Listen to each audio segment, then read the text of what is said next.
Good afternoon, everybody, and welcome to the Communities Committee of the 15th of August 2023. So welcome to this hybrid meeting of Angus Council. I'd like to remind all attendees that this meeting is being recorded and webcast live on the Council's YouTube channel. I've agreed the attendance of some members remotely and would remind all remote attendees to mute your microphones when not speaking. Now, we've got quite a complicated start to the agenda today, so bear with us as we run it through. But first of all, have we got any declarations of interest or statements of transparency?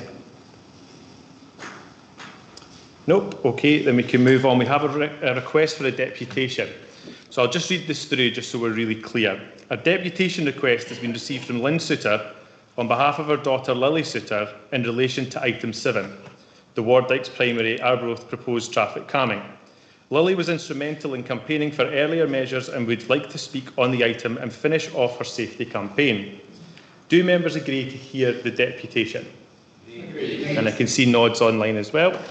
So if yes, members, I would propose at this stage, and in terms of Standing Order 37.2, I'd like to move that we vary the order of business and deal with item 7 next to allow Lily to speak on this matter, therefore not disrupting her school day too much. Yes. I'm wondering if Lily's happy with that, but we'll have to see. So we agreed with that? Agreed. So that's fine. So if agreed, we move on to item 7. I'd also like to advise the committee that in accordance with the provisions of Standing Order 36.1, Councillor Speed has asked to address the meeting on item 7. Is this agreed? Agreed. Okay. I would note that members, I would remind members that in terms of Standing Order 12.4, any member of the committee may put forward any relevant question to the deputation, but cannot express any opinion until after the deputation has withdrawn. The deputation receives 10 minutes to address the meeting, followed by questions. So basically what we're going to do is I think Lois is going to introduce our guest speaker today, Lily. So without further ado, Lois, do you want to start things here? You've got officially, I think, 3 minutes. If you could just take it away just now then, please. Thanks, Mark. Thanks, committee. I'll just keep this very brief. I've been made aware of the traffic issues along the stretch of Brecon Road throughout my time in council. However, I'm going to hand you over to Lily Souter, who is an S1 pupil of Arbroath Academy. Lily is a former pupil of Wardykes Primary School and during her last year showed great courage and determination, speaking out and campaigning for change, raising concerns around the ongoing hazards and pleading that the area around her school be made safer for all. Lily did help bring about change. However, unfortunately, last year's traffic calming measures that were installed haven't managed to curb the driver's speed along Brecon Road and predominantly in front of the school. I'll now hand you over to Lily, who will explain more about her experiences and what she hopes will be achieved today. I think it's really important that the speed bumps are in place on Brecon Road for several reasons. Some being the safety of lots of children crossing the road and the safety of the residents using the road on a daily basis. I also think that the speed bumps should be introduced because even though there are things in place, they've not been effective. So I think that there should be something else introduced to help with that. So if the committee could agree, I would appreciate it a lot. But obviously, it is your decision. Well done. Thank you, Lily, and thanks for putting that to us. I would ask the committee, is there any questions for Lily's deputation? There's no one in the room. Anybody online? Well, thank you very much, Lily, for your deputation. You can now go back to the school day. Okay. And thank you, Lois, as well for your contribution there. Sorry, Chair, I could get my hand up. Oh, Councillor Fairweather. Yeah, just quickly. It's not really a question for Lily. All I'd like to do is thank Lily for coming along. She's been very brave in what she's done, and all the work and effort she's put in to actually make this happen. So it's just to say, well done, Lily. And can I also thank Councillor Speed and everybody else as well who has helped this to happen at Wardyke School.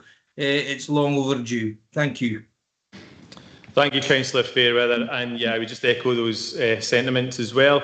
And just to remind Lily and everybody else with Mrs Mohammed at the school there, that you can watch the live stream on YouTube to see how the council decides on that item going forward. So thanks very much, everyone. Anyone else got a comment they'd like to make? Okay, then we'll move on then. We'll finish off item 7. Thank you, Lily. Thanks, Convener. Thank you. Okay then, so we move on to then item 7, Wardyke Primary School, Brecon Road, Arbroath, proposed traffic calm in response to the public consultation. It's pages 75 to 86 on the reports. Do we have any questions for officers on the report? I don't see any questions. Do we have any comments? Councillor Cowdery. Thank you. Yeah, I just wanted to say that I back this recommendation, and it's because of the data involved is quite differential to other surveys that have been done on these areas. So I do think when you look at the hard data, you see that it is absolutely in favour of this change being made. So thank you. Thank you, Councillor Cowdery. Councillor Brace.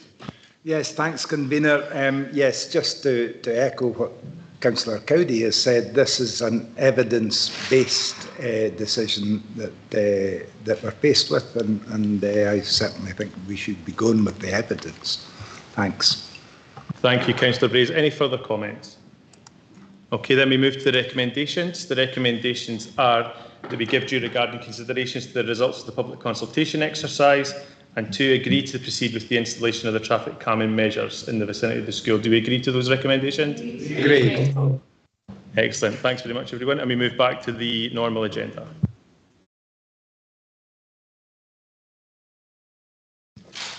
Okay, so we move to agenda item 4, the draft developer contributions and affordable housing supplementary guidance. Oh, sorry, the minutes, Convener. Oh, sorry. Too eager to get on. We've actually forgotten to do the minutes. So we're looking at the minutes from the last previous meeting. Submit for approval. Agreed. And the Arbroath Harbour Joint Consultative Committee. They all good with them? Yeah. Okay, move on then. So the draft developer contributions, pages 14 to 45. Alison, are you introducing this one? Yes. Sorry, yes, happy to do that. So following preparation of the 2023 to 28 school row forecast, the developer contributions and affordable housing supplementary guidance 2018 requires to be updated to reflect changes in row projections and any resultant infrastructure requirements. This report is seeking the approval of this revised supplementary guidance to go out for consultation for a period of 6 weeks with stakeholders and the wider public, and thereafter bring back the report of the guidance to the Council for approval. Thank you, Alison. Do we have any questions? Lloyd, Councillor Melville. Thank you, Convener. Yes, it's on page 32 of the combined papers that talks about healthcare, and it says that there will be ongoing work on methodology for developers' contributions to feed into healthcare settings. I wonder if you could just apprise the committee of a sort of timeline for that piece of work.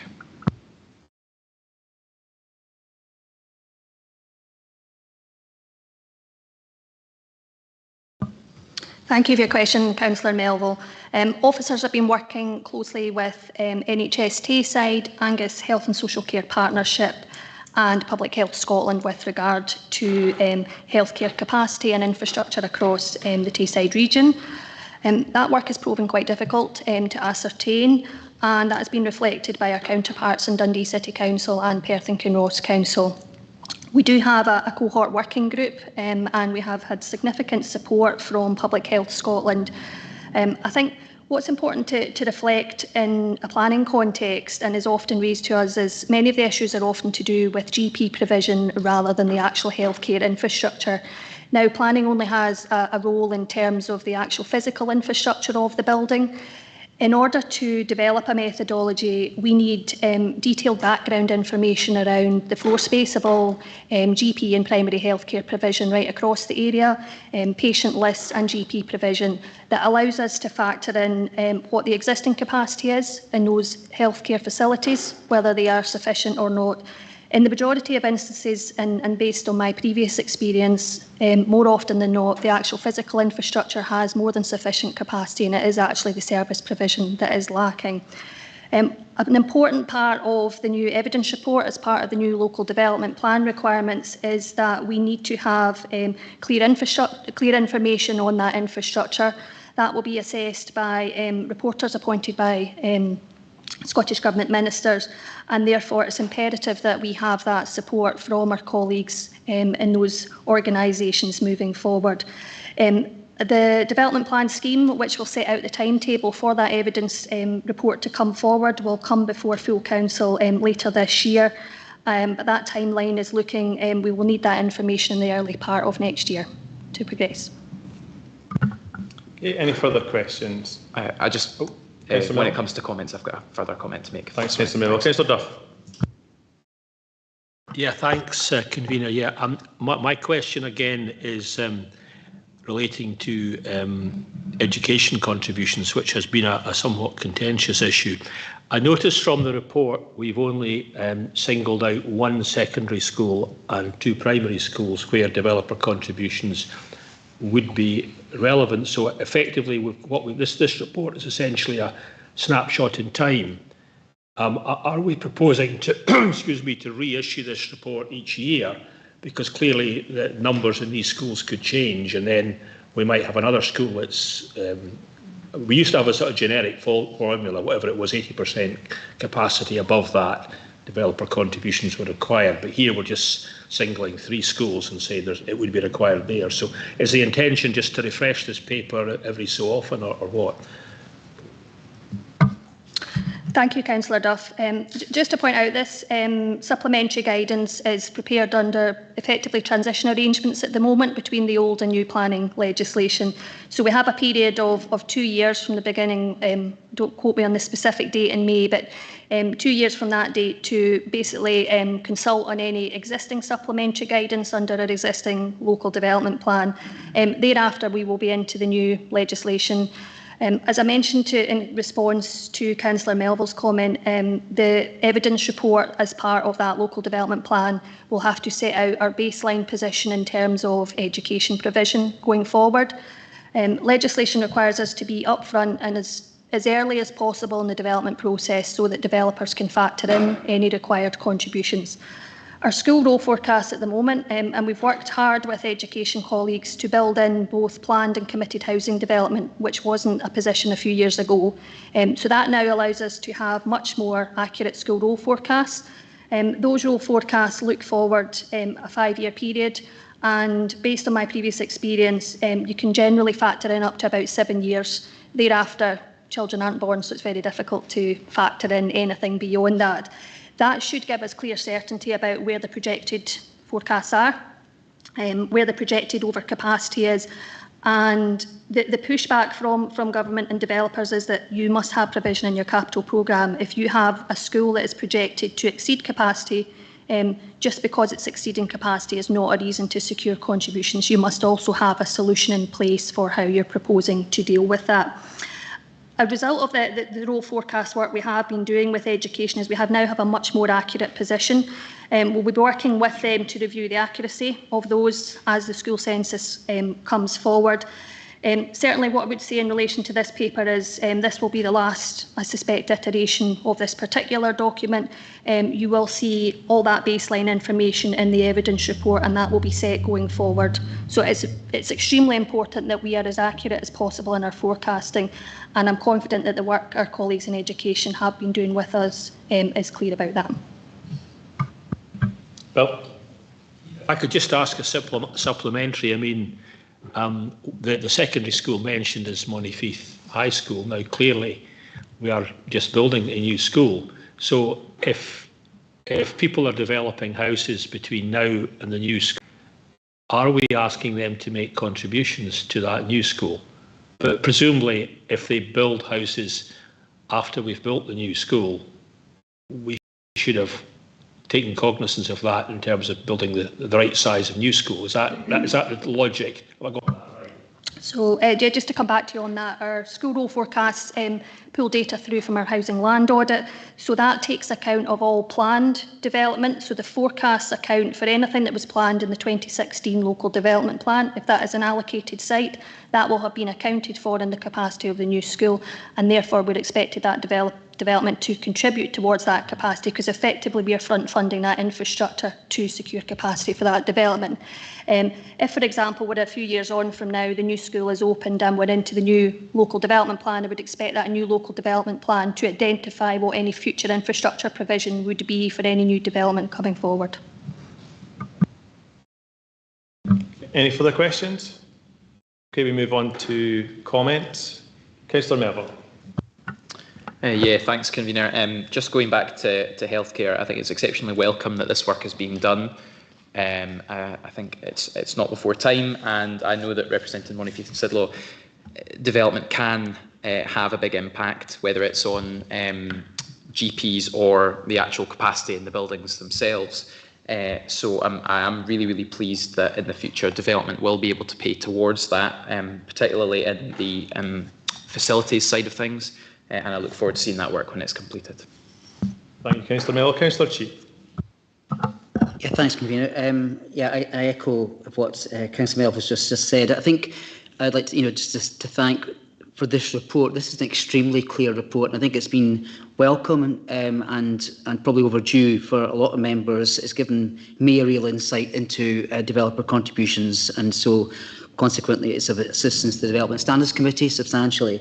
So thank you for that. But I think, again, like Councillor Melville said, it's particularly welcome in relation to giving the information on contributions in relation to not only education and transport, but this time particularly healthcare. So I'm just echoing what he's saying. It's good to read that a methodology will be developed to ensure contributions towards creation of additional capacity requirements in the health centre in healthcare will be taken into account, because listening to everything that was said, and thanks to Mrs. Patterson about this, this is something that our constituents take extremely seriously, and so we've really got to keep this to the front of our planning and proposals to take into account for all of this, because it's something they feel extremely strongly about and that we have to defend continuously.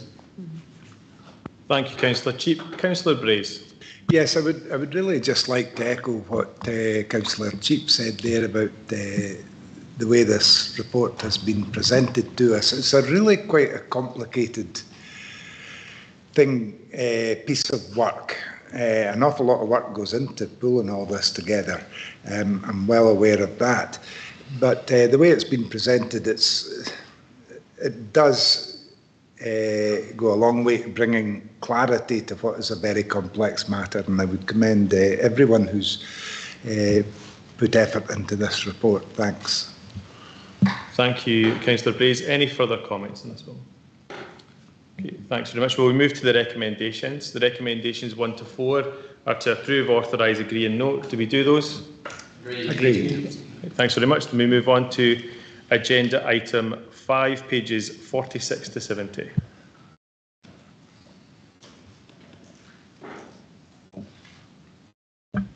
Okay, so agenda item 5 is the mandatory training on planning for elected members consultation.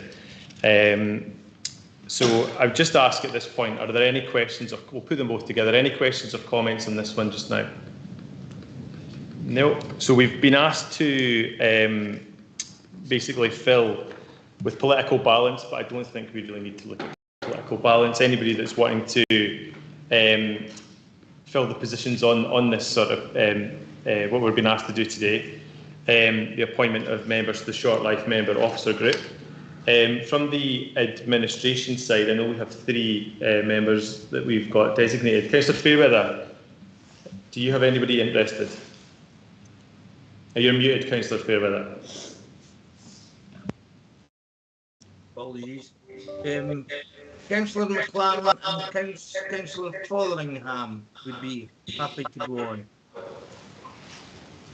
Okay, thank you, Councillor Fairweather. And I believe, if my administration colleagues could help me out, it's Councillor Devine, Councillor Clark and Councillor Duff for the administration, and that would fill the spaces on the short life member officer group. So do we agree the recommendation, which is to appoint these 5 members? Agreed. Okay, thanks. So we're moving on then to agenda item 6. It's on page 71 to 74 of your papers. Alison, are you introducing this one? Or do you want me to, first of all, we'll say the potential change in recommendation. So recommendation 1, I think when we read the papers, I think everybody from the administration and the opposition had the same thought, similar thought. Councillor Fairweather suggested a slight change to the wording.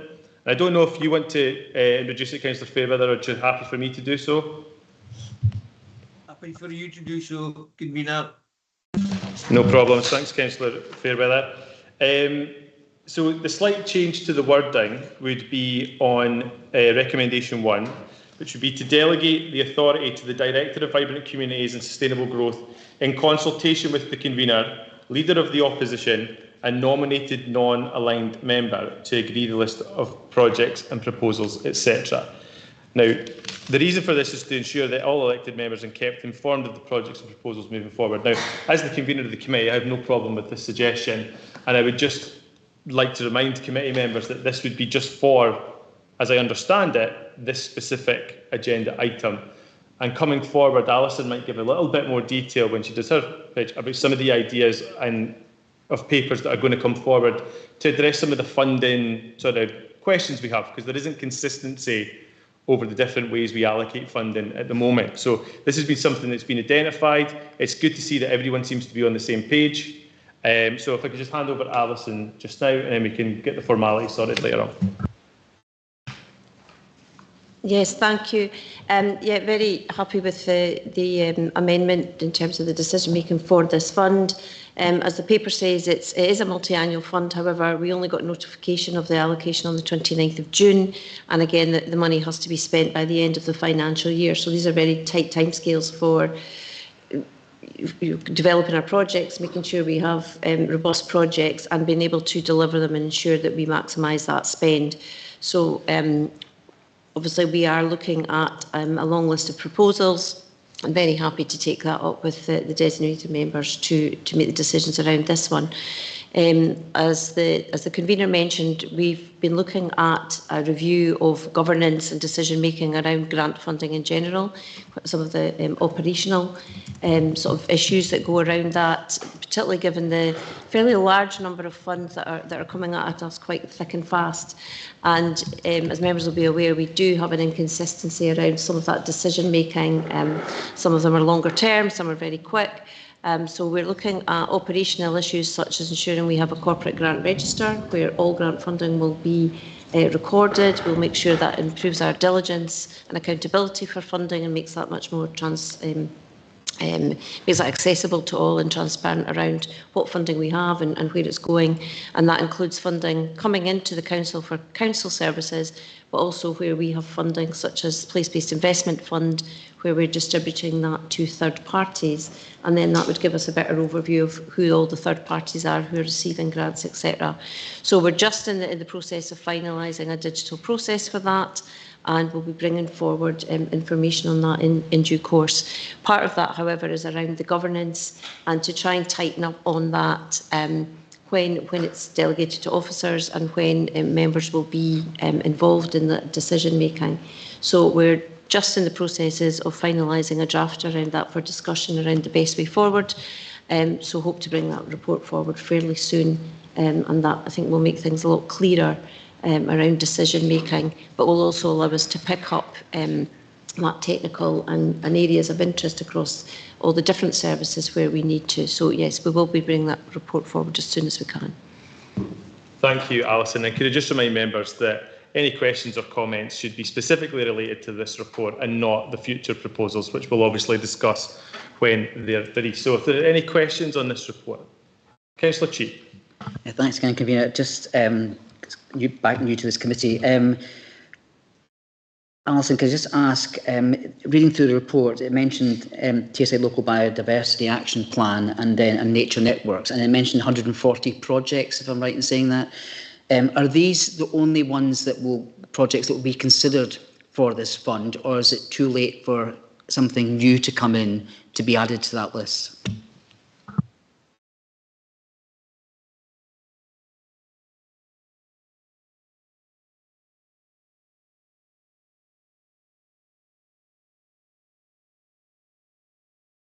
Convener, we can't hear. Apologies. Yes, so there were projects identified through these agreed strategies and action plans. So the proposal for this year was to focus on ones because these are deliverable in this financial year. We're not proposing a call for additional projects. However, we do have other funds that are sort of similar in nature. We've just been going through a call for projects related to the One-Off Climate Change Fund monies, and we also have a Green Places Fund through the UK Shared Prosperity Fund. So there are a number of different projects coming through different streams, but if there's specific projects that you're thinking perhaps not reflected, we're certainly happy to have a discussion, because there may be an alternative funding stream that isn't this one this year, but we've certainly got other funds out there that we'd be happy to look at. Any further questions? Okay. Any comments? Councillor Cowdery. Thanks. Yeah, I just wanted to say I'm really happy to hear what Ms Smith was saying about moving forward, being as transparent and accountable as possible. I think I'd like to highlight 3.4. The draft Scottish biodiversity strategy sets out the need, in line with Edinburgh Process, for a whole of society approach to achieving these goals, nature positive and halting biodiversity loss. So I think, as well as doing the right thing, it's absolutely right that we're seen to do the right thing and loop communities and the wider public in as much as possible, so we really do look like we are and also are achieving the whole of society approach. Thank you, Councillor Cowdery. Councillor Melville. Yes, Convener, it was about the proposed amendment to the first recommendation. I'm wholly in favour of that, and I want to say well done to Councillor Fairweather for suggesting that. I noticed the eyebrow raise there. The change of wording. I think for funds like this, it is really important to have cross-party, proper democratic oversight. So I'm very happy to see that. Thank you, Councillor Melville, and a thumbs up from Councillor Fairweather there. Is there any further comments? Okay, then we'll move to the recommendations. The recommendations are that we delegate authority, but with the new wording that was described earlier, which was delegate authority to the Director of Vibrant Communities and Sustainable Growth in consultation with the Convener, Leader of Opposition and nominated non-aligned member to agree the list of projects and proposals. And as there's not a non-aligned member here, we'll get the clerk to write out to the non-aligned members to seek a nomination from them. So that's the first recommendation has been changed to that, and then the second recommendation and the third recommendation remain the same, which is delegate the signing and issue and note that the update on delivery of projects. So that's 1, 2, 3. Are they agreed? Agreed. Right, thank you, everyone. We move on to agenda item 8, as we've already done agenda item 7. It's on page 87 of your papers, and this is the U930 at Backwater Dam, amendments to existing speed limits. Okay, Graham, do you want to introduce this one? Thanks, Convener. This report informs the Committee of concerns raised over fully laden timber lorries travelling over the road bridge on the U390 at Backwater Dam, and as detailed in Appendix 1, which I would suggest referring to, it requests that there is a reduction in the speed limits in the vicinity of the road bridge.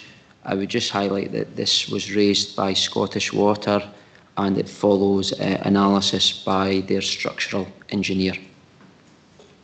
Thank you, Graham. And I'll take questions and comments together on this one. Are there any questions or comments on this one? Oh, Councillor Proctor's flirting with a... Councillor Proctor. Thanks very much, Convener. Thank you very much, Mr Daly, for bringing this forward, because it's very, very important and there is a lot of logging going on in that area. And I just want to make sure that the committee and indeed Mr. Daly are aware that, pardon me, not only in the Blackwater Dam, but also in the sort of peripheral area, Glen Isla, Kilray, Luntrathen, where these lorries move, they've been causing quite a lot of damage to the roads and to the verges. And this is an expense for us as a council. So I really welcome the report. And as I say, we could maybe be mindful of the other peripheral areas involved. Thank you very much. Thank you, Councillor Proctor. Councillor Brace. Yes, I think given what Mr Daly has said, that this has been a request from Scottish Water, and they've made this request for very good reason. It's to do what they can to protect the integrity of the infrastructure, and well, why wouldn't we approve it? Thank you, Councillor Brace. Any further questions or comments on this agenda? Right, we'll move to the recommendations. The recommendations are to note, agree and instruct. Do we agree the recommendations 1, 2 and 3? Agreed. Right, thank you very much. And before we finish, in my eagerness to get started, I missed agenda item 1, which was the apologies. Do we have any apologies for the meeting today? No, convener. So that will be the meeting concluded. Thank you very much, everybody. Thanks, convener. Thank you, convener.